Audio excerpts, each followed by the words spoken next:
حضرت فاطمہ الزہرا رضی اللہ تعالی عنہا سے ہوا مسجد نبوی کے سائے میں. یہ ہے وہ مقدس مکان جس میں آپ رہائش پذیر ہوئے. اسی مقدس جگہ امام عالی مقام حضرت امام حسن رضی اللہ تعالی عنہ اور سید الشہداء حضرت امام حسین رضی اللہ تعالی عنہ کی پیدائش ہوئی. اسی سال حضرت عثمان غنی رضی اللہ تعالی عنہ کا آپ سیدہ حضرت ام کلثوم رضی اللہ تعالی عنہ سے ہوا.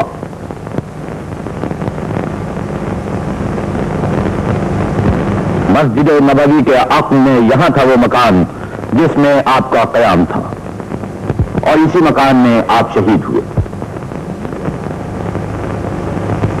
ولا تهنوا ولا تحزنوا وأنتم الأعلون.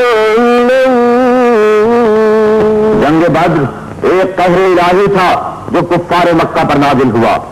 قریش کے بڑے بڑے سورما خاک میں مل گئے.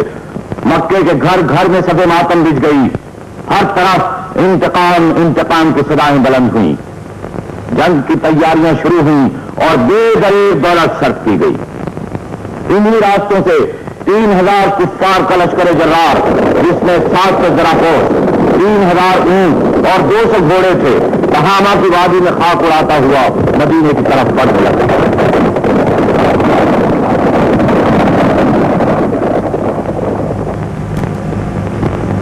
مدینے میں سرور دو عالم صلی اللہ علیہ وسلم نے صحابہ سے مشورہ کیا اور 6 شوال 3 ہجری کو بعد نماز جمعہ 700 بہادران اسلام کے ساتھ میدان احد میں داخل ہوئے. یہ ہے احد کا میدان جہاں لشکر اسلام ستارہ ہوا اور یہ ہے وہ پہاڑی جس پر حضرت عبداللہ بن جبیر کی سرداری نے 50 تیر اندازوں کو متعین فرمایا تاکہ کفار اس سے حملہ نہ کر سکے. 7 شوال ہفتے کی صبح سورج طلوع ہوا تو لشکر کفار سے عورتوں کی صدائیں بلند ہوئی جو کشتگان بدر کے خون کا انتقام لینے کے لیے جوش دلا رہی تھی. کفار کا لمبردار طلحہ سب سے نکلا اور حضرت علی کے ایک ہی وار سے زمین پر ڈھیر تھا. عام لڑائی شروع ہو گئی. چاروں طرف سے کفار کی ہزاروں تلواریں بڑھی. حضرت حمزہ حضرت علی حضرت ابو دجانہ جوش و غضب سے پروں پر اڑتے ہوئے کافروں کو سر پہنچاتے رہے اور چھپے کی سب طرف چلے پاؤں کھڑ گئے. مسلمان کفار کے ہتھیار سمیٹنے لگے. 50 تیر انداز دیکھ سمجھ کر کے کفار بھاگ کھڑے ہوئے ہیں. پہاڑی سے اتر کر میدان میں آ گئے. کفار کے رسالے کے سردار نے بھاگتے بھاگتے پہاڑی پر نظر ڈالی تو وہ خالی تھی. لشکر کفار کو پھر جمع کیا اور اس طرف سے لشکر اسلام کی پشت پر حملہ کر دیا. شمشان کی لڑائی شروع ہو گئی. کفار مکہ نے انتقام میں بے رحمی کا مظاہرہ کیا. تیزوں کی آندھی اٹھی, انجوں کی بارش ہوئی, تلواروں کے طوفان اندے, رسول کے شہدائی دشمنوں کے تیر اور تلواروں کے وار سینوں پر روک رہے تھے. یہ ہے وہ مقام جہاں کونین کے سردار رحمت للعالمین کے دندان مبارک شہید ہوئے. حملے کا زور کم ہوا تو رسول برحق صلی اللہ علیہ وآلہ وسلم احد کی پہاڑی پر تشریف لے گئے. اسی جگہ حضرت فاطمہ الزہرا نے آپ کے زخموں کو صاف کیا اور پٹی باندھی. اس جنگ میں 70 جانثاران اسلام نے جان شہادت نوش فرمایا. یہ ہے سید الشہداء حضرت حمزہ کا مزار مبارک جو سید القونین کے حقیقی چچا, دودھ شریف بھائی, بے تکلف دوست اور جانثار صحابی تھے. اسی جگہ حضرت مصعب بن عمیر کا مزار مبارک ہے جنہوں نے اسی جنگ میں جان شہادت نوش فرمایا.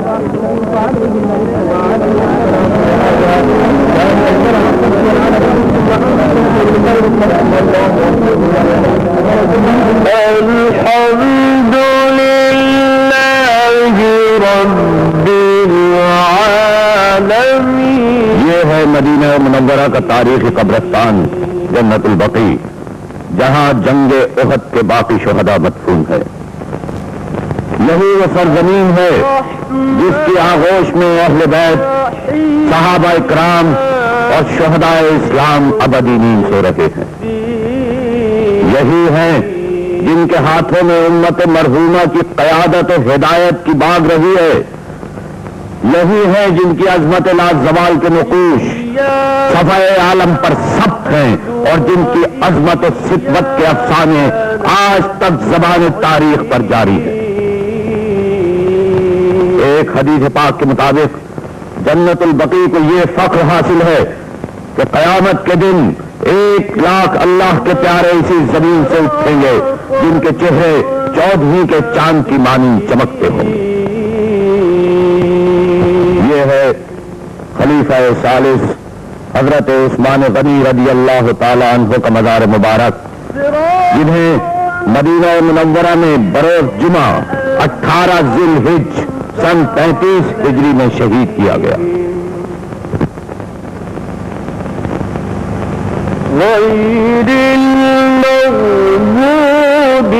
یہ ہے حضرت ابراہیم بن رسول اللہ صلی اللہ علیہ وآلہ وسلم کی آخری آرام گاہ، اور یہاں عاشقان رسول حضرت امام نافع اور حضرت امام مالک رضی اللہ تعالی عنہما کے مزارات ہیں۔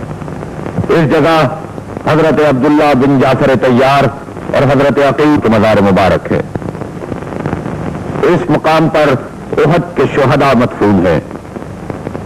یہ مزار مبارک حضرت حلیمہ سعدیہ کا ہے، جن کی آغوش میں رسول کریم صلی اللہ علیہ وآلہ وسلم نے 5 سال گزارے۔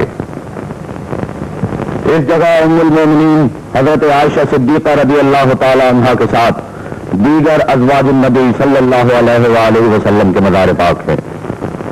یہاں حضرت زینب، حضرت رقیہ اور حضرت ام کلثوم رضی اللہ تعالی عنہما کی آخری آرام گاہیں ہیں، اور یہاں رسول کریم کی نور نظر شیر خدا حضرت علی مرتضیٰ کی رفیق حیات اور امامین حسن و حسین رضی اللہ تعالی عنہا کی والدہ ماجدہ خاتون جنت حضرت فاطمہ الزہرا رضی اللہ تعالی عنہا ابدی نیند سو رہی ہے۔ آپ کے پہلو میں امام عالی مقام حضرت امام حسن، حضرت امام زین العابدین، حضرت امام محمد باقر اور حضرت امام جعفر صادق علیہ السلام آرام فرما رہے۔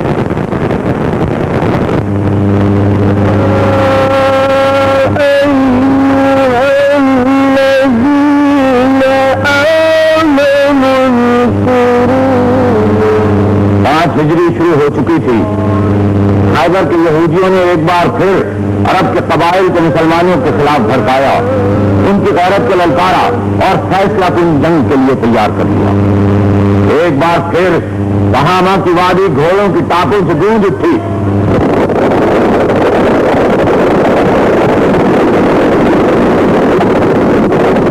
دس 10,000 کا لشکر جرار لات و حبل کے نعرے لگاتا ہوا مسلمانوں کو سطح ہستی سے مٹانے کے لیے مدینے کی طرف روانہ ہوا۔ یہ مدینہ منورہ اور اس کی نوائی بستی کا نقشہ ہے، جہاں 8 ذوالقعدہ 5 ہجری کو خندق کا مار کا رونما ہوا۔ اس زمانے میں مدینہ منورہ ایک چھوٹی سی بستی تھی، جس کے شمال میں وادی احد دور تک پھیلی ہوئی ہے۔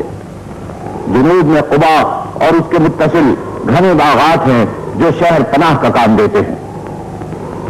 مغرب اور مشرق میں لاوے کی سخت چٹانیں ہیں جن پر سے فوج کشی آسان نہ تھی۔ شمال اور جنوب کا علاقہ کافی کشادہ اور میدانی ہے۔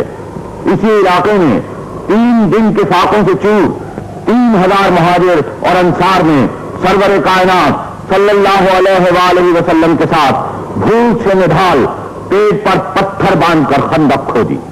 اور یہ ہے وادی عقیق، جہاں سے کفار کا لشکر مدینے کے حدود میں داخل ہوا۔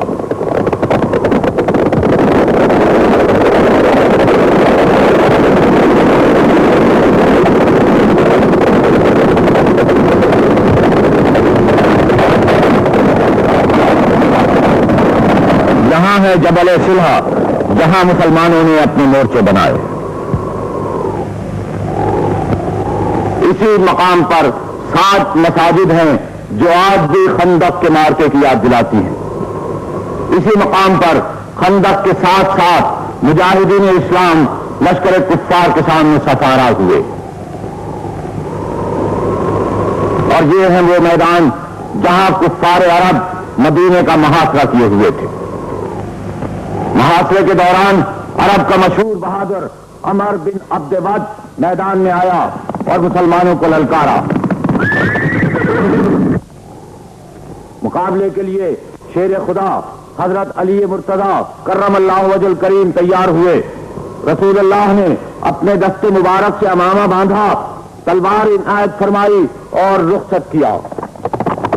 حیدر کرار نے تیغ آبدار میان سے نکالی، قریش کے 1000 سواروں پر بھاری سورما کو پہلا وار کرنے کی اجازت دی۔ عمر نے بھرپور وار کیا، جسے شیر خدا نے ڈھال پر لیا، ڈھال کٹ گئی اور علی مرتضیٰ کی پیشانی مبارک پر زخم آیا۔ اب اللہ کے شیر ساری کی ذوالفقار فضا میں بلند ہوئی اور قریش کے پہلوان کا بازو کاٹتے ہوئی جسم میں اتر گئی۔ نعرہ حق بلند ہوا اور مدینے کی وادی کانپ اٹھی۔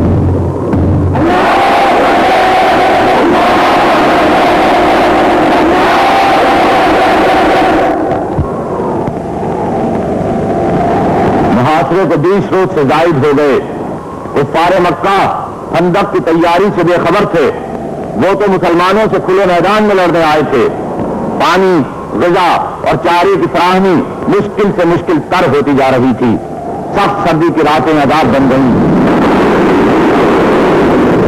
ایک رات قدرت کی جانب سے ہوائے سن کا ایسا طوفان تھا، خیموں کی تنابیں ٹوٹ گئی، چیلے آنکھیں ہو گئے اور جانور بھڑک بھڑک کر بھاگنے لگے۔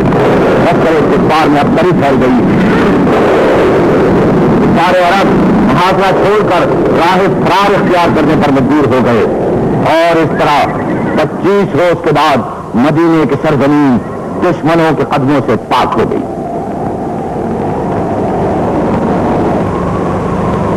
اللہ کے نبی کی آواز مدینے کی فضاؤں میں بلند ہوئی۔ آپ نے فرمایا، اب قریش کے لوگ تم پر کبھی چڑھائی نہ کر سکیں گے، اب تم ان پر چڑھائی کرو گے۔ ان الذين يبايعونك انما یہ ہے مسجد حدیبیہ جو جدے اور مکے کے درمیانی شاہراہ پر واقع ہے۔ رسول خدا نے بشارت ربانی کے مطابق عمرے کی تیاریاں مکمل کی اور اپنے 1400 جانصاروں کے ساتھ حدیبیہ کے اس مقام پر قیام فرمایا۔ کفار مکہ نے مسلمانوں کو حملہ آور سمجھ کر جنگی تیاریاں شروع کر دی۔ سرور دو عالم صلی اللہ علیہ وسلم نے حضرت عثمان غنی رضی اللہ تعالیٰ عنہ کو مکے روانہ کیا تاکہ ان کے مغالطے کو دور کرے۔ دوسرے روز خبر پھیل گئی کہ حضرت عثمان شہید کر دیے گئے۔ تمام مسلمان مضطرب اور بے چین ہو گئے۔ سید الکونین کے ہاتھ پر جانصاری کی بیعت کی اور حضرت عثمان کا قصاص لینے کا عہد کیا۔ یہ ہی بیعت رضوان ہے جس کا ذکر کلام پاک میں آیا ہے۔ دوسرے روز شہادت حضرت عثمان کی خبر غلط ثابت ہوئی اور کفار مکہ اور مسلمانوں کے درمیان سب سے پہلا صلح کا معاہدہ مرتب ہوا، جس کی پہلی شرط تھی کہ مسلمانوں کو اس مرتبہ طواف زیارت کعبہ کے بغیر مدینے واپس جانا ہوگا۔ مسلمان آئندہ سال مکے میں ان شرائط کی پابندی کے ساتھ آ سکتے ہیں کہ اسلحہ میں صرف تلوار اور وہ بھی میان میں بند ہو۔ 3 روز سے زائد مکے میں قیام نہیں کر سکتے۔ اہل عرب فریقین میں سے جس کے ساتھ معاہدہ کرنا چاہیں دوسرا فریق اس میں حائل نہ ہوگا۔ قریش مکہ میں سے جو شخص مسلمان ہو کر اپنے ولی کی اجازت کے بغیر مدینے پہنچ جائے، محمد صلی اللہ علیہ وسلم کو اسے واپس لوٹانا پڑے گا۔ مسلمانوں میں سے کوئی شخص مرتد ہو کر مکے چلا جائے تو اسے واپس نہ کیا جائے گا۔ فریقین ایک دوسرے کے ساتھ 10 سال تک جنگ نہیں کریں گے۔ آج قریش نے پہلی مرتبہ مسلمانوں کو بحیثیت قوم تسلیم کیا اور وحی الہی نے معاہدہ حدیبیہ کو فتح مبین قرار دیا۔ مسلمانوں کو کفار سے کھلی گفتگو کرنے کا موقع مل گیا اور مسلمانوں کی سیرت و کردار سے متاثر ہو کر حلقہ اسلام میں داخل ہونے لگے۔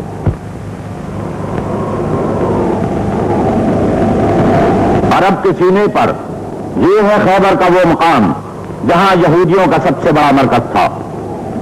اسی علاقے سے مسلمانوں کے خلاف سازشوں کے جال پھیلائے گئے, غیر مسلم قبیلوں کو بہکایا گیا اور نت نئے فتنے اٹھائے گئے. محرم کا مہینہ تھا اور 7 ہجری. کونین کے سردار حضرت محمد مصطفیٰ صلی اللہ علیہ وآلہ وسلم 1600 مجاہدین کو لے کر سب سے بڑے فتنے کی سرکوبی کے لیے وادی خیبر میں خیمہ بند. ان مجاہدوں کو نہ ساز و سامان حاصل تھا, نہ زر و مال, نہ ان کے پاس آلات جنگ تھے, نہ کوئی مسلح فوج. چند بوریا نشین تھے جنہوں نے دعوت الہی پر لبیک کہا اور اللہ کے لیے دنیا والوں سے اپنا رشتہ قطع کر کے اللہ کی راہ میں جان دینے کے لیے گھر سے نکل کھڑے ہوئے. یہ ہے قلعہ خیبر جہاں یہودیوں نے قلعہ بند ہو کر مسلمانوں سے مقابلے کی تیاریاں شروع کر دی. 20 روز تک لشکر اسلام برسر پیکار رہا مگر مکمل فتح حاصل نہ ہو سکی. آخر 21ویں دن رسول برحق احمد مصطفیٰ محمد مصطفیٰ صلی اللہ علیہ وسلم نے لشکر اسلام کا سردار شیر خدا حضرت علی مرتضیٰ کو بنایا اور قلعے پر حملے کا حکم دیا. نعرہ حق خیبر کی چٹانوں سے ٹکرایا, شمشیر علی فضا میں بلند ہوئی اور مجاہدین نے خیبر پر حملہ کر دیا.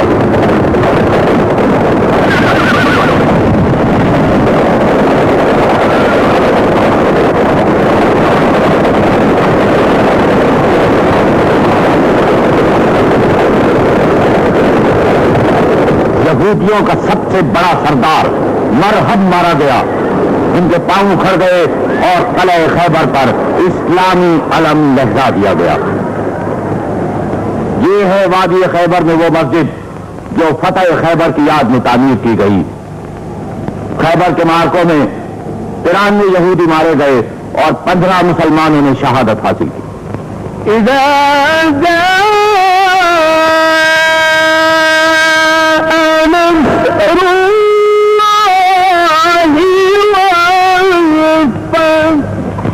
خیبر فتح ہو چکا. اب مسلمانوں کے سامنے پورا جزیرت العرب تھا جس کے بڑے حصے میں تاریکیوں کا دور دورہ تھا. اسلام کے پرستاروں نے تہیا کر لیا کہ سورج سے کرنیں چھین کر ان اندھیرے راستوں پر بچھا دیں گے جہاں اجالی کی سخت ضرورت ہے. جو پیغام انہیں کائنات انسانی کے سب سے بڑے محسن نے دیا ہے اس کی تبلیغ میں سر سے کفن باندھ کر اللہ کی زمین کو کفر و ضلالت کے پرستاروں سے نجات دلانے کے لیے تیار ہو گئے. 10 رمضان المبارک 8 ہجری کو مدینے کی فضا ایک بار پھر اللہ اکبر کے فلک کے افطاروں سے گونجی.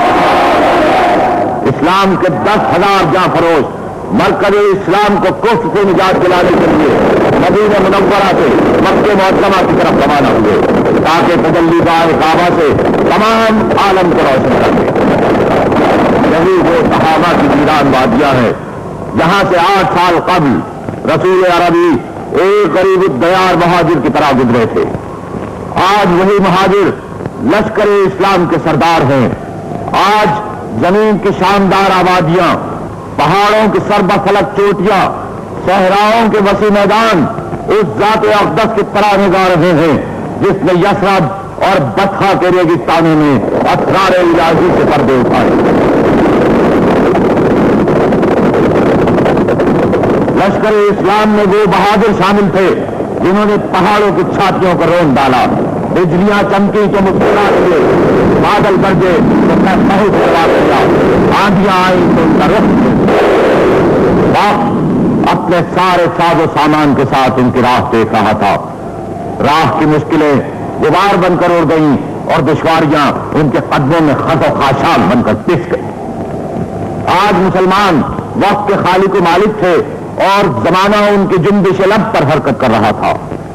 20 رمضان المبارک 8 ہجری کو پرچم اسلام کے لمبردار حضرت زبیر بن عوام, حضرت سعد بن عبادہ, حضرت عبیدہ بن جراح اور حضرت خالد بن ولید اسلامی پرچم کو فضاؤں میں بلند کیے حرم کے حدود میں داخل ہوئے. یہ ہے ہجوم کی بستی میں وہ پہاڑی جہاں سب سے پہلے اسلامی پرچم نصب کیا گیا. اسلام کی غربت کا دور ختم ہوا، فتح و نصرت کے ترانے بلند ہوئے. یہی وہ فیصلہ کن دن تھا جس کی پیش گوئی آیت ربانی میں کی گئی. کفار مکہ محکوم ہوئے، پرستاران حبول کی جگہ اللہ کے احکام رائج ہوئے اور کفار کو عام معافی کا اعلان ہوا. ان کی آنکھیں شرمندگی سے جھک گئیں، چہرے ذلت سے مسک ہو گئے.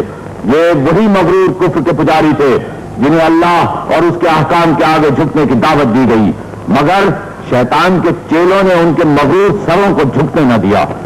خدا کے گھر سے بتوں کی خدائی ختم ہوئی، 360 بتوں کو توڑ دیا گیا اور خاتم الرسول سرور دو عالم حضرت محمد مصطفیٰ صلی اللہ علیہ وآلہ وسلم نے کعبے کے دروازے میں کھڑے ہو کر اعلان فرمایا کہ اے قوم قریش، اب جاہلیت کا غرور اور نسب کا افتخار خدا نے مٹا دیا. تمام لوگ آدم کی نسل سے ہیں اور آدم مٹی سے بنے ہیں. نئے نئے تمدن انگڑائیاں لے کر اٹھے، ثقافتوں نے چولے بدل لیے، عظمت انسانی کے پرچم لہرائے گئے، انسان کو انسان سے آزاد کرایا گیا. ظالموں کے ہاتھ سے تلوار چھین کر کتاب الہی دے دی گئی. مسلمانوں نے تعلیم الہی کو اپنا دستور العمل بنا لیا. ہر اس لفظ کو جو اللہ کے مقدس پیغمبر کی مبارک زبان سے نکلا تھا اپنے اعمال و افعال میں محفوظ کر لیا. صدیاں بیت گئیں، اللہ کے پیارے اسی پیغام کی روشنی میں راستہ طے کرتے رہے. اللہ کی زمین شیطانی غرور سے پاک کی گئی، ظلم انصاف سے اور تاریخی روشنی سے مغلوب ہو گئی. 1400 سال بعد حج کا مبارک مہینہ شروع ہو گیا. دنیا کے ہر گوشے سے اللہ کے فرشتار اور اللہ کے رسول صلی اللہ علیہ وسلم کے امتی سرزمین حجاز پر پہنچنے شروع ہو گئے، جنہیں آسمانی بادشاہت کے ملائک اپنے نورانی پروں کے دوش پر لینے کے لیے تیار ہیں. جو مخلوق کی بادشاہت چھوڑ کر خالق کی حکومت میں داخل ہوئے ہیں، آؤ اللہ کے پیارو، آؤ آؤ، تمہیں اس پاک زمین پر حج کی سعادت مبارک ہو. آؤ تمہیں خانہ کعبہ کی زیارت مبارک ہو. آؤ تمہیں اللہ کے رسول کے روضہ اقدس کا دیدار مبارک ہو. ان میں نہ کوئی آقا ہے نہ غلام، نہ کوئی امیر ہے نہ غریب، نہ سیاہ و سفید کی تمیز ہے، نہ اعلیٰ و ادنیٰ کی تفریق.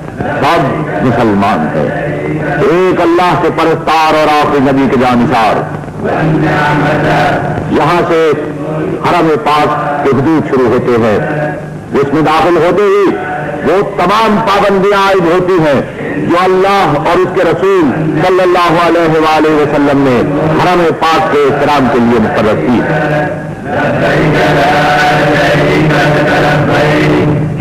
7 ذوالحجہ مکہ مکرمہ کی تمام فضا بادشاہ ارض و سما کی تاریخ میں گونج رہی ہے.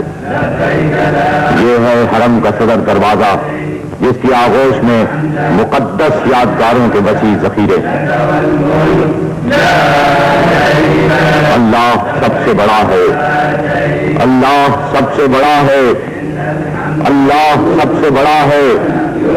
نہیں کوئی معبود سوائے اللہ کے، اور اللہ سب سے بڑا ہے. حج کے مناسک شروع ہو چکے ہیں، بیت اللہ کو غسل دیا جا رہا ہے.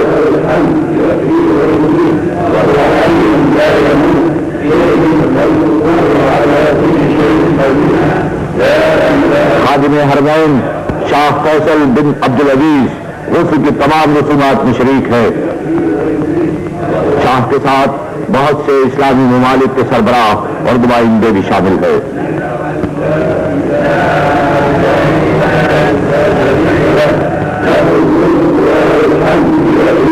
خانہ کعبہ خدا کا وہ پاک گھر ہے جس سے افضل کوئی عبادت گاہ نہیں، جس کے بارے میں سردار کونین حضرت محمد مصطفیٰ صلی اللہ علیہ وآلہ وسلم کا ارشاد ہے کہ اللہ جل شانہ کی 120 رحمتیں روزانہ اس گھر پر نازل ہوتی ہے، جن میں سے 60 طواف کرنے والوں پر، 40 نماز پڑھنے والوں پر اور 20 بیت اللہ کو دیکھنے والوں پر۔ اللہ اکبر، اتنی عظمت ہے اس عبادت کا۔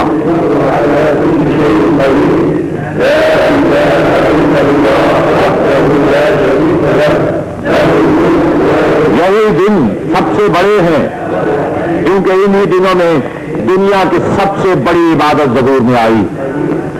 اس کی یاد نہ تو قوموں سے وابستہ ہے اور نہ نسلوں سے، بلکہ وہ تمام قرۂ ارضی کی ایک عام اور مشترک عظمت ہے جس کو وہ اس وقت تک نہیں بلا سکتا جب تک اس کو سچائی، نیکی اور قربانی کی ضرورت ہے، جب تک اس کی زمین اپنی زندگی اور بقا کے لیے عدالت و صداقت کی محتاج ہے۔ اے میرے پروردگار، بخش دے اور رحم فرما اور در گزر کر اس سے جو تو جانتا ہے۔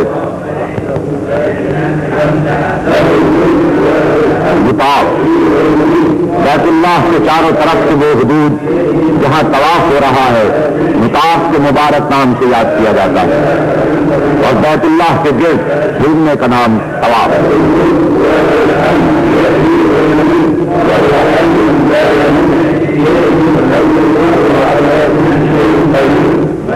حجر اسود، اس پاک پتھر کو جنت سے اتارا گیا، ہر طواف کے بعد اسے بوسہ دیا جاتا ہے، اسی مقام سے طواف کعبہ شروع ہوتا ہے اور اسی مقام پر ختم ہوتا ہے۔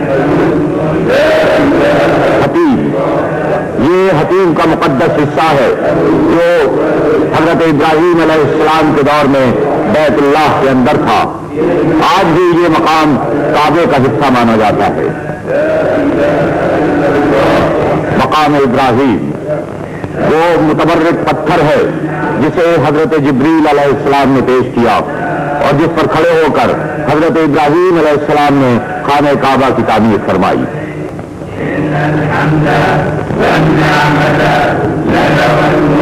زمزم، یہاں کا متبرک پانی حضرت اسماعیل علیہ السلام کی یاد کو تازہ کرتا ہے، دعاؤں کی مقبولیت کا ضامن ہے۔ اس پانی کی فضیلت یہ ہے کہ شب معراج میں حضرت جبریل علیہ السلام آسمان سے براق لائے، جنت سے سونے کا طشت، لیکن قلب اطہر کو دھونے کے لیے زمزم ہی کا پانی استعمال کیا۔ بیت اللہ کے طواف کے بعد حجاج مقام ابراہیم پر 2 رکعت نماز ادا کرتے ہیں اور اس کے بعد آب زمزم پیتے ہیں۔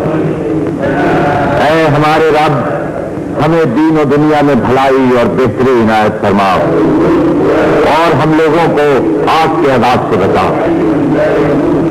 اور ہمیں نیک لوگوں کے ساتھ جنت میں داخل فرما۔ اے بڑے غالب، بڑی بخشش والے، اے جہانوں کے پروردگار۔ یہ صفا اور مروہ کا درمیانی حصہ ہے جہاں پر بندان توحید صحیح کرتے ہیں۔ یہ حضرت ہاجرہ کی یادگار ہے جبکہ انہوں نے حضرت اسماعیل علیہ السلام کے لیے پانی کی تلاش میں ادھر سے ادھر بے تابانہ 7 چکر لگائے تھے۔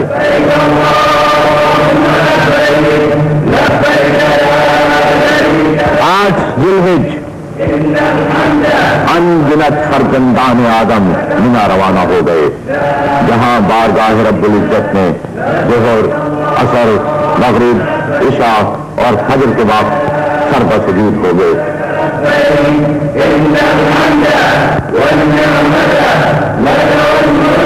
9 ذوالحج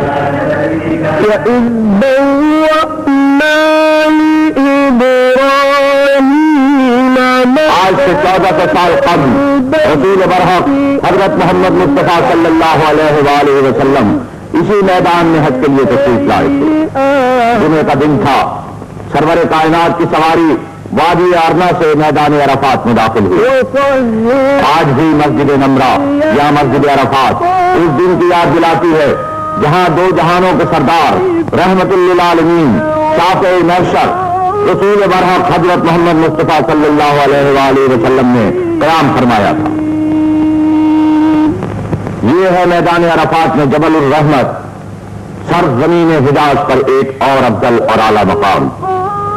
اسی میدان میں حج کے مناسک کی تکمیل میں لاکھوں فرزندان توحید جمع ہو کر اپنے گناہوں کی معافی مانگتے ہیں. ایک قول کے موافق اس سرزمین کو یہ شرف حاصل ہے کہ پروردگار دو عالم نے حضرت آدم علیہ السلام کی معافی اسی مقام پر اور آج ہی کے دن قبول فرمائی تھی. اسی میدان میں جنت سے نکلنے کے بعد حضرت حوا سے پہلی ملاقات ہوئی. اسی میدان میں حضرت ابراہیم علیہ السلام کو حضرت جبریل علیہ السلام نے حج کے مناسک سکھائے. ایک روایت کے مطابق میدان عرفات ہی میدان حشر ہے جہاں گناہ و ثواب کا حساب ہوگا.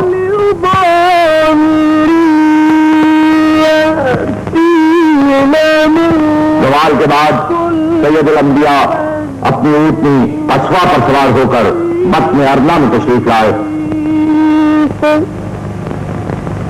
یہ جگہ میدان عرفات میں جبل الرحمت کے دامن میں واقع ہے جہاں محسن اعظم سرور دو عالم سید الثقلین حضرت محمد مصطفیٰ صلی اللہ علیہ وآلہ وسلم نے 9 ذوالحجہ سن 10 ہجری 1,40,000 فرزندان توحید کو خطبہ ارشاد فرمایا.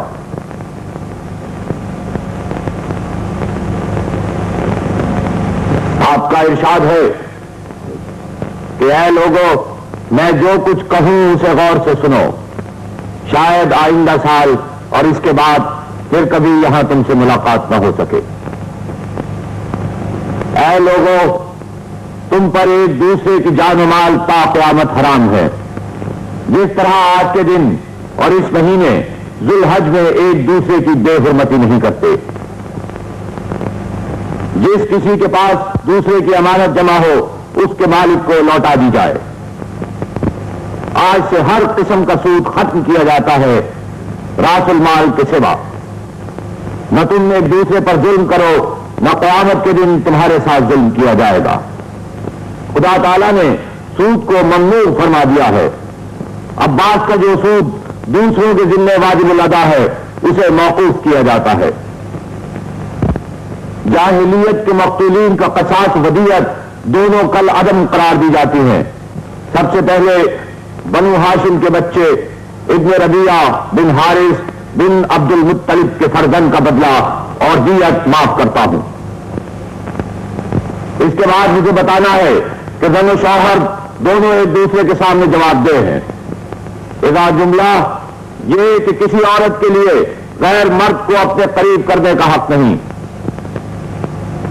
دستور عام کے مطابق ان کے خورد و نوش اور ان کے لباس کا پورا لحاظ رکھو اور ان کے معاملے میں حسن سلوک سے ہاتھ نہ کھینچو.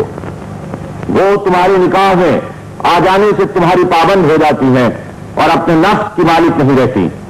لیکن تم بھی خیال رکھو کہ آخر کلمہ ایجاب و قبول کے ساتھ ہی تم نے اللہ کی اس امانت کو اپنی تحویل میں لیا ہے اور انہی کلمات کے ساتھ انہیں خود پر حلال کیا. اے لوگوں، غور سے سنو. جو کچھ تم سے کہہ رہا ہوں اس کی وضاحت کے لیے 2 چیزیں چھوڑے جا رہا ہوں. اگر تم اسے مضبوطی کے ساتھ پکڑے رہو گے تو کبھی ٹھوکر دکھاؤ گے. وہ چیز بجائے خود نہایت واضح ہے اور وہ خدا کی کتاب اور اس کے رسول کی سنت ہے. خدا بندہ تو سن رہا ہے کہ میں نے اپنا فرض ادا کر دیا. میدان عرفات میں فرزندان توحید کی آوازیں بلند ہوئی. یا اللہ، میں گواہی دیتا ہوں کہ رسول اللہ نے اپنا فرض ادا فرما دیا.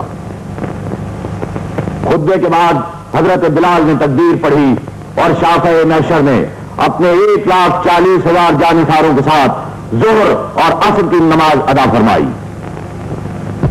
اس کے بعد یہ آیت کریمہ نازل ہوئی.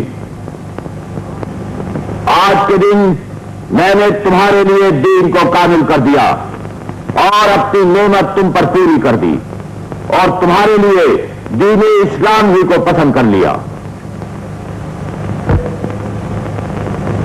اللہ اللہ اللہ اللہ اللہ اللہ اللہ فاق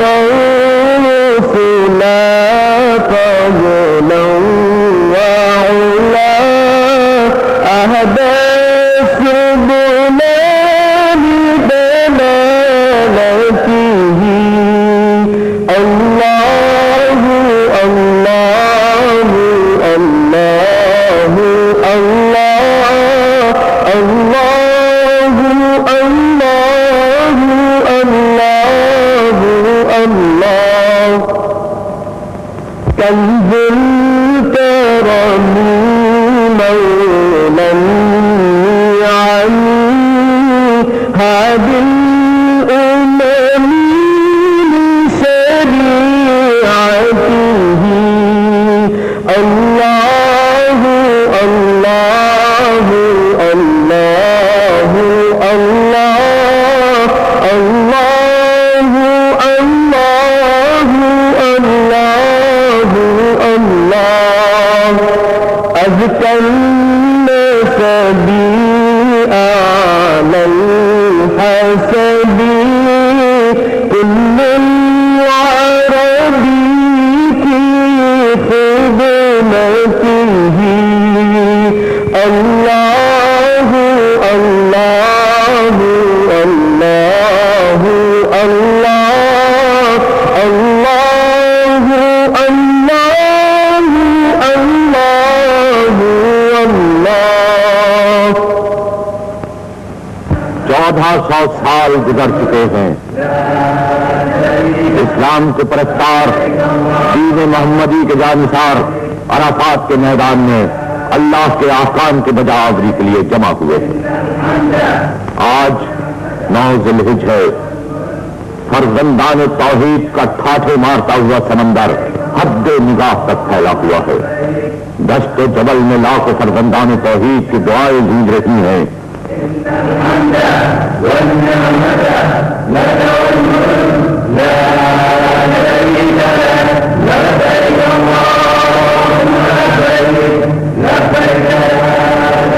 وہ کون سا سمندر ہے, وہ کون سا دریا ہے, وہ کون سی ندی ہے جس کے پانی سے اللہ کے شہدائیوں نے وضو نہ کیا ہو. آج یہی شہدائی, یہی پرستار, یہی عزیز یکجا ہو کر عرب کی پاک زمین پر وضو کریں گے جہاں اسلام کا ظہور ہوا, جس کی پکار افریقہ کے صحراؤں میں بلند ہوئی اور جس کی صدا لا الہ الا اللہ دیوار چین سے ٹکرائی. اسی سرزمین کے رہنے والوں نے فقر و فاقہ کو ہمیشہ اپنی دولت سمجھا, زہد و تقویٰ کو اپنی اقلیم کا تاج و تخت بنایا, بے نیازی کے لازوال خزانوں پر ہمیشہ قائم رہے. علم و حکمت کے بوریے پر بیٹھ کر دنیا اور دنیا کے ساری عظمتوں سے بے پرواہ رہے. شاہان عالم نے ان کے پھٹے پرانے دامنوں کو عقیدت سے بوسے دیے اور انہوں نے اللہ کی چوکھٹ پر سر نیاز جھکا کر تمام قرۂ ارض کی عظمتوں اور رفتوں کو اپنے سامنے سرنگوں دیکھا. خدائے پاک نے اپنی رحمتوں کے دروازے ان پر کھول دیے اور دین و دنیا کی تمام نعمتیں ان پر نچھاور کر دی.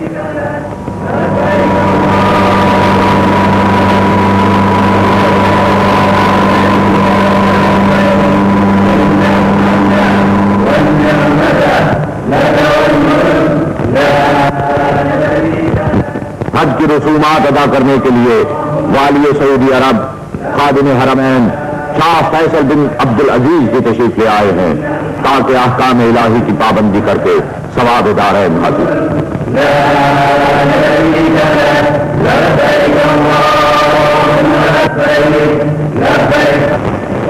عرفات کے میدان میں جب لوگ جمع ہوتے ہیں تو حق جل شانہ دنیا کے آسمان پر اتر کر فرشتوں سے فخریہ ارشاد فرماتے ہیں, میرے بندے دور دور سے پراگندہ حال آئے ہیں, میری رحمت کے امیدوار ہیں. اگر ان کے گناہ ریت کے برابر ہوں یا بارش کے قطروں کے برابر ہوں یا سمندر کے جھاگ کے برابر ہوں تب بھی میں نے معاف کر دیے.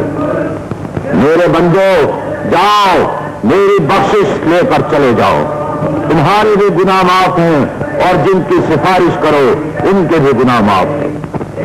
مسلمانوں, آج رب العالمین شہنشاہ ارض و سما خالق کون و مکان کی رحمت جوش میں ہے. ہر لو اپنی جھولیاں اس کے کرم سے, لوٹ لو دو جہانوں کی نعمت اس کے رحم سے, مانگ لو شفاعت کہ آج رب دو جہاں نے تمہارے گناہ بخش دینے کا وعدہ فرمایا ہے. اس وقت جو تمہاری زبان سے نکلے گا اللہ کے فرشتے اسے اپنے نورانی پروں پر اٹھائیں گے, تمہاری صداؤں کو اپنی آغوش میں لے کر آسمانوں اور زمینوں کے مالک کے حضور پیش کر دیں گے. وہ قبول کرنے والا ہے, وہ معاف کرنے والا ہے. یا اللہ یا اللہ یا اللہ یا اللہ. ہمیں دین اور دنیا میں سرفراز فرما.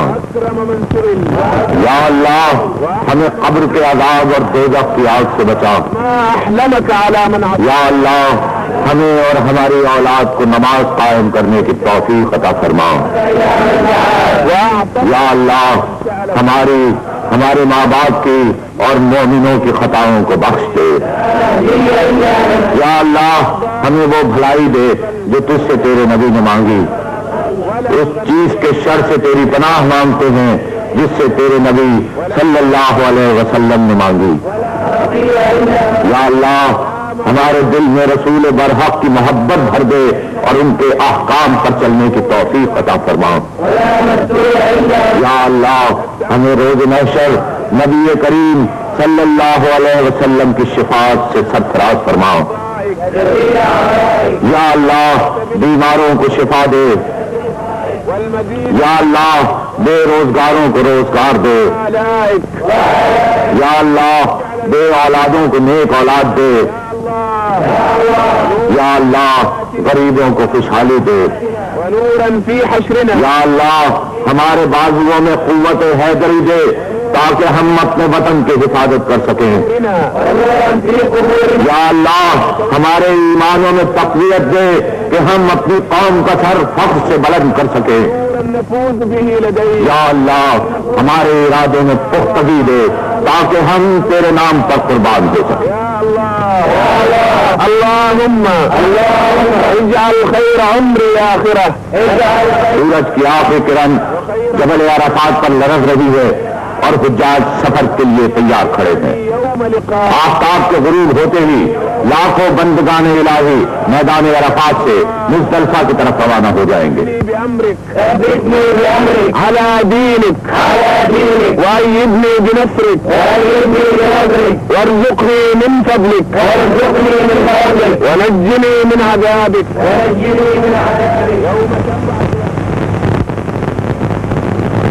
یہ ہے مزدلفہ میں مشعر الحرام کا وہ پاک مینار جہاں حضرت آدم علیہ السلام اور حضرت حوا علیہ السلام تمام رات حضور خدا بندی میں سر بسجود رہے.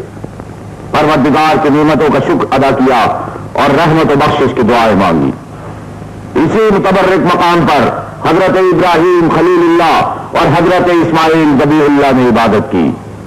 اسی مقدس جگہ سرور کائنات سید الانبیاء حضرت محمد مصطفیٰ صلی اللہ علیہ وآلہ وسلم تمام رات رب کونین کی حضوری میں سر بسجود رہے. آج بھی عرفات سے واپسی پر حجاج تمام رات اسی میدان میں گزارتے ہیں اور حضور خداوندی میں 10 بدعا رہتے ہیں. اسی جگہ سے مینا میں شیطان کو مارنے کے لیے کنکریاں جمع کی جاتی ہیں. 10 ذی الحج. اے اللہ یہ مقام مینا ہے جس میں میں حاضر ہوں. میں تیرا بندہ ہوں اور تیرے بندے کا بیٹا ہوں. میں تجھ سے دعا کرتا ہوں کہ مجھ پر ایسا احسان کر جیسا کہ تو نے اپنے ولیوں پر کیا. اے اللہ میں پناہ مانگتا ہوں تیری دین کی محرومی اور مصیبت سے. اے سب سے زیادہ رحم کرنے والے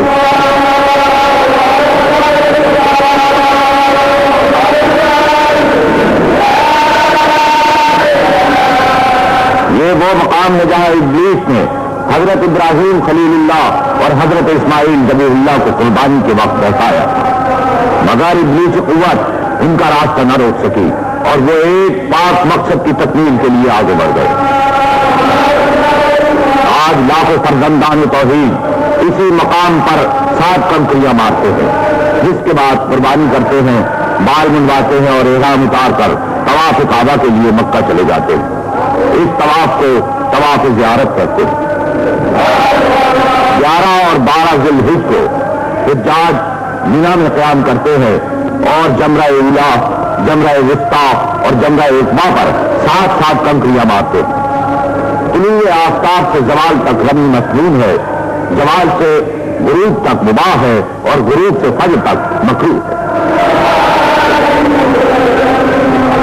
اسلام عظیم الشان روحانی طاقت کا سرچشمہ, اسلام ابر کرم کا چیٹا, اسلام دیے دل کا قافلہ، اسلام نسیم سحر کی موج حیات۔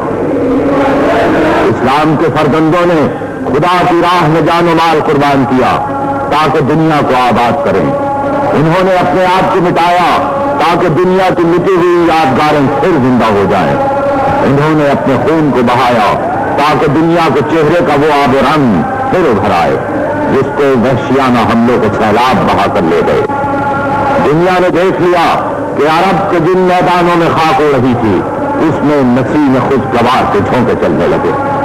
حضرت ابراہیم خلیل اللہ اور حضرت اسماعیل ذبیح اللہ کے بنائے ہوئے نقش نگار پھر ابھر آئے۔ مکے کی برہم شدہ مجلس عمل پھر گرم ہو گئی۔ یثرب کے کارواں پھر لوٹ آئے۔ عرب پھر تمدن کا قبلہ مقصود بن گیا۔ آراب حجاز میں لٹے ہوئے باغوں کو پھر سبز و شاداب کر دیا۔ آج عرب کی سرزمین اللہ جل شانہ کی تمام نعمتوں سے مالا مال ہے۔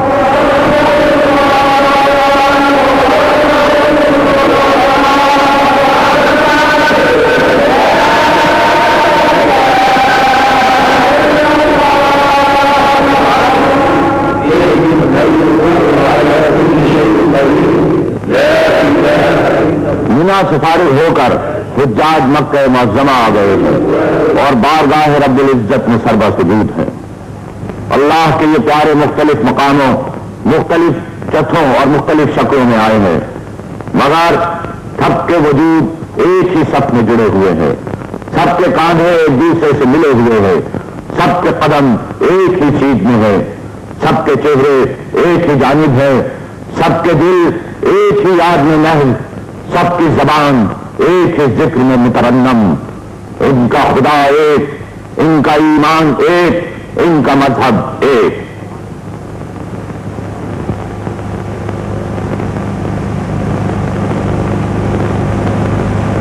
نماز سے فارغ ہو کر اللہ کے یہ نیک بندے پھر طواف کعبہ میں مشغول ہو گئے۔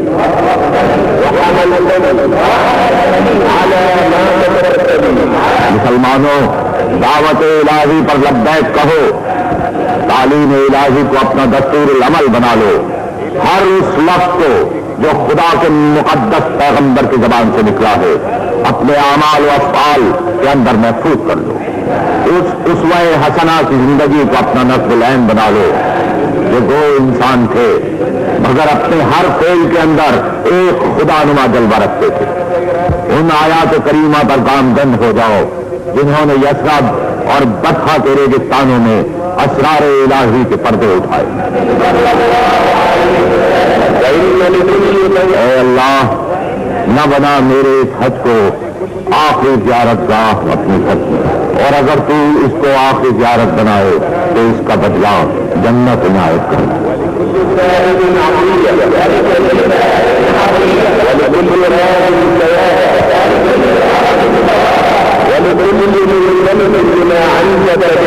حج کے مناسب پورے ہو گئے، اللہ کے شہدائیوں تم گناہ سے پاک ہو گئے، تمہاری خطائیں غفور الرحیم نے بخش دی۔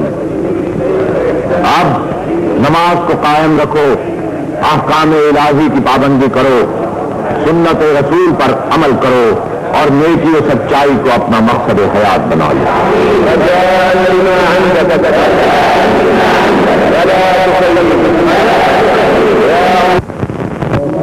حج کے مناسب ختم ہو چکے ہیں، اب رسول کے شہدائی، انسانیت کے سب سے بڑے محسن، سلطان کونین، سید المرسلین، پیغمبر الہی صلی اللہ علیہ وآلہ وسلم کے روضہ اقدس کی زیارت کے لیے مدینہ منورہ روانہ ہو گئے۔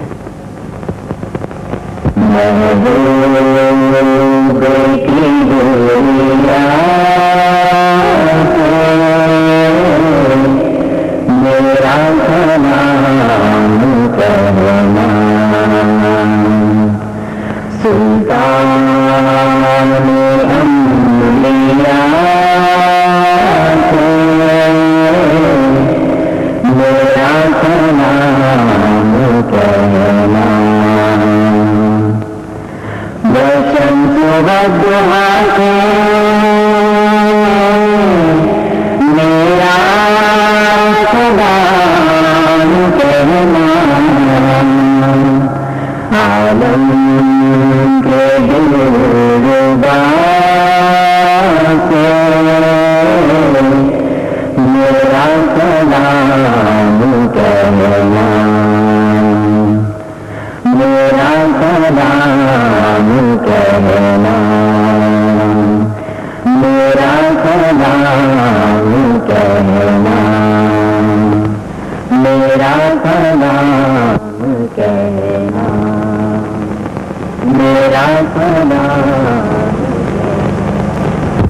اس آفتاب کے روضہ اطہر کی زیارت کے لیے جو فاران کی چوٹیوں پر نمودار ہوا، جس کی قدموں میں داہنی جانب شریعت الہی کا نور اور کتاب مبین تھی اور بائیں جانب قیام عدل کی میدان، جس کا طلوع کائنات میں ظلمت کی شکست اور روشنی کی دائمی فیروز مندی تھی، اس آفتاب توحید نے طلوع ہوتے ہی تفریق کی تمام تاریکیوں کو مٹا دیا۔ اس کی روشنی کی فیضان بخشی نے عرب و عجم کی کوئی تمیز باقی نہ رہنے دی۔ اللہ کی ربوبیت کی طرح اس کی رحمت بھی عام ہے۔ وہ رب العالمین ہے اور اس کی راہ کی طرف دعوت دینے والا رحمت للعالمین ہے۔ اس جگہ وہ مقدس اور متبرک مقام ہے جہاں اللہ کے پیارے، یتیموں کے والی، مظلوموں کے ساتھی، رحمت للعالمین، خاتم النبیین اپنے دو رفیقوں حضرت ابو بکر صدیق رضی اللہ تعالی عنہ اور حضرت عمر فاروق رضی اللہ تعالی عنہ کے ساتھ آرام فرما رہے ہیں۔ رحمت عالمین سلام علیک، راحت عاشقین سلام علیک، کعبہ عارفین سلام علیک، قبلہ سالکین سلام علیک، جان نوح و کلیم و آدم و خضر خاتم المرسلین سلام علیک۔ السلام علیکم، السلام علیکم، السلام علیکم، السلام علیکم، السلام علیکم یا حبیب اللہ، یا حبیب اللہ۔ یہ اللہ کے اس محبوب کا روضہ اقدس ہے جس نے آدمی کو انسانیت کی بلندی پر پہنچا دیا۔ اخوت، محبت، مساوات، رواداری، الفت اور حسن سلوک کا سبق دے کر ان بتوں کو توڑ دیا جو پتھر کے ہو کر بھی انسانوں پر خدائی کر رہے تھے۔ قانون کی برتری، انسان کا احترام، عورت کی عصمت، حاکم کی اطاعت، قوم کی دولت، زمین کی ملکیت، معاشرے کی عزت، ان کی بصیرت کے لیے قانون تیار کیے۔ ان شہنشاہوں کو خدا واحد کے حضور سربا سجود کر دیا جو ہاتھوں میں تلواریں لیے انسانوں پر خدائی کر رہے تھے۔ اے شفیع امم سلام علیک، محترم محتشم سلام علیک، اپنی امت پہ کیجئے للہ ایک نگاہ کرم سلام علیک، آپ ہی پر نگاہ ہے سب کی، دور کیجئے علم سلام علیک۔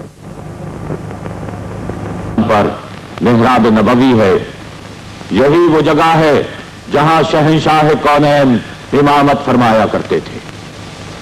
محراب کے قریب منبر ہے جہاں داعی حق وحی الہی کی ترجمانی اور انسانی سعادت و ہدایت کے واعظ فرمایا کرتے تھے۔ یہاں اہل صفہ دین کی تعلیم میں منہمک رہا کرتے تھے۔ اسی جگہ قرآن پاک کا درس دیا جاتا تھا۔ غرض یہ کہ مسجد نبوی کا ایک ایک ستون اللہ کی سچائی کا، اللہ کی وحدانیت کا، اللہ کی صداقت کا گواہ ہے۔ اسی مسجد سے عرب کے صحرا نشینوں نے توحید، معرفت، طریقت، شریعت اور حقیقت کا علم حاصل کیا۔ یہی وہ عظیم درس گاہ ہے جس نے دنیا کو تہذیب اور تمدن سکھایا۔ اسی مقدس مسجد سے بے مثل فوجی جرنیل، بے نظیر فاتح، بلند ترین سیاستداں اور مدبرین نکلے۔ اسی دربار سے حضرت زبیر بن عوام، حضرت سعد بن ابی وقاص، حضرت عمر بن عاص، حضرت ابو عبیدہ بن جراح، حضرت سعد بن عبادہ اور حضرت خالد بن ولید فاتح عالم بن کر نکلے، جنہوں نے زمین کے جغرافیے اور اس کی خشکی و تری کی حدیں تبدیل کر دی، جنہوں نے ایک نئی تاریخ، ایک نئی تہذیب، ایک نئے تمدن اور ایک نئی معاشرت کو جنم دیا، جنہوں نے زمین کے بسنے والوں کو خدا واحد کا پیغام پہنچایا۔ یہی وہ جگہ ہے جہاں سے روم اور شام، ایران و مصر، عراق و عجم کی فتوحات کا اعلان کیا گیا۔ یہی وہ مقدس مقام ہے جہاں قیصر و کسریٰ کے دبدبے نے دم توڑ دیا۔ یہی وہ مقدس ترین مسجد ہے جہاں سے اسلام کی نورانی کرنیں تمام دنیا پر پھیلتی چلی گئی، اور جس میں 1400 برس سے لاتعداد مسلمان رب دو جہاں کے حضور سربسجود ہوئے۔ مسجد نبوی کا ایک ایک گوشہ خود اپنی تاریخ ہے، وہ تاریخ جس نے انسانیت کو ضیاء بخشی، وہ تاریخ جس نے انسان کو اخوت اور مساوات کا سبق دیا، وہ تاریخ جس نے کفر کی تاریکیوں کو ایمان کی روشنی میں تبدیل کر دیا۔ آپ بدر الدجا، آپ شمس الضحا، آپ کہف الورا، آپ نور الہدا، آپ آقا کل، آپ ختم الرسل، آپ مشکل کشا، آپ خیر البشر۔